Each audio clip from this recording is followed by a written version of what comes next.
Givers are more blessed. Napakaganda po, basahin niyo, hanapin niyo sa Biblia. In the book of the prophet Malachi, it says that when you honor God with your giving, the windows of heaven open and showers blessing upon you that you cannot contain in any room. Wow! Grabe! Yun pala ang sekreto para mabuksan ang langit, para paulanin ka ng grasya. Pag pinaparangalan mo ang Diyos sa pagbibigay, sa pagtulong mo. Alam ko po, marami sa inyo magsasabi na, Father, wala naman ako maitutulong, mahirap ako, marami akong utang. Remember, you have received in this life 3 T's. Time, talent, and treasure. Hindi lang naman puro treasure o pera ang pwede mong ibigay. Pwede mong ibigay ang iyong oras, ang iyong kakayahan. Huwag kang madamot, kasi ang mga madamot, hindi pinagpapala. Amen? Ang mga makasarili, hindi binibendisyonan ng Diyos. Kahit na sabihin mo, Father, meron akong kakilalang madamot, pero siya pa yung mayaman. I tell you, mauubos ang kayamanan niyan. Amen?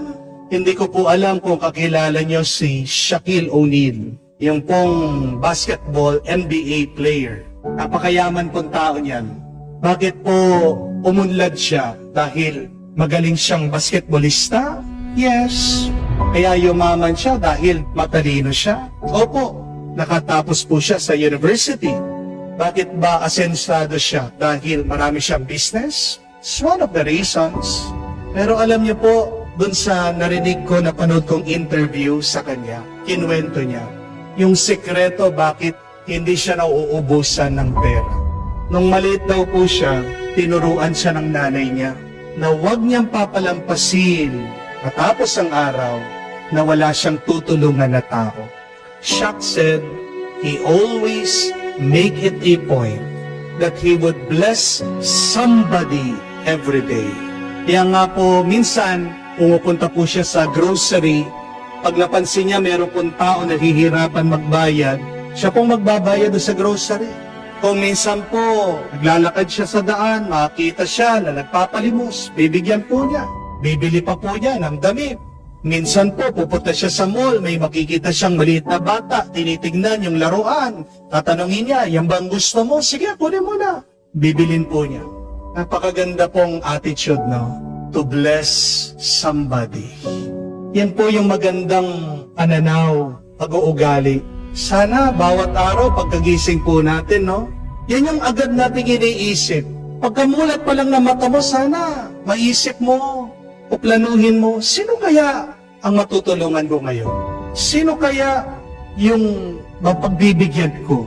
Kesa dun sa pagising mo pa lang, saan kaya ako kukuha ng pera? Paano kaya ako kikita? As you wake up every day, my dear friends, let that be your plan. Let that be your attitude. How can I bless somebody today?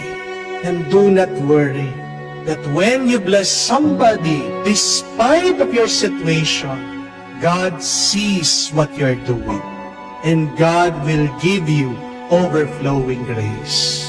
Remember this, my dear friends, that when you have an attitude of giving, you will always have an experience of blessing. Bakit hindi sumusulong ang buhay mo? Bakit hindi ka umaasenso? Bakit nagiging mahirap ang buhay mo? Bakit napakabigat ng iyong nararanasan? Baka naman nagkukulang ka sa pagbibigay. Amen? Bakit po sa tingin niyo binigyan tayo ng 2 kamay ng Panginoon? Pwede naman pong 1 kamay lang nung ginawa niya tayo. But these 2 hands, they have a meaning. That in life, you should receive, but after receiving, you should give. That is the balance of life. That is how life should work. Ang buhay parang gulong umiikot. Pero hindi lang dapat umiikot. Dapat umaandar, dumidiretso. Hindi po ba? Paano gagalaw yung gulong? Yung nasa ibaba, dapat magpaitaas. Yung nandun sa itaas, dapat marunong ding magbaba. Alam niyo pong problema na napakaraming tao, ito. Pag sila nakaangat na, ayaw na nilang magbaba. At anong mangyayari? Hindi na po gagalaw ang buhay. Kamukha po sa gulong, pag na-stuck yan, mapa-flat, masisira. Kaya siguro, may nararanasan kang parang pagkasira o parang mali sa buhay mo. Baka meron ka ng pagkukulang sa pagbibigay. My dear friends, it is more wise to give than to take and receive.